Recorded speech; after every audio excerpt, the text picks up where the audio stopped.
Good morning everyone, চলে আসলাম আবারও আরেকটা নতুন ব্লগ নিয়ে। তো আজকের ব্লগে রান্নাবান্নাতে থাকছে, এখানে মাছ ভাজি করব আর মাছের তেল করব আর গুঁড়া মাছের চচ্চড়ি করব।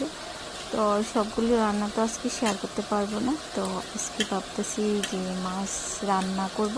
তো মাছ কি রান্না করি সেটাই আজকে তোমাদের সাথে শেয়ার করব। তো সাথে থাকো, আর যদি ভালো লাগে তো প্লিজ সাবস্ক্রাইব করে দিও আমার চ্যানেলটিকে। তো এখানে প্রথমে আমি মাছগুলো ভেজে নিচ্ছি।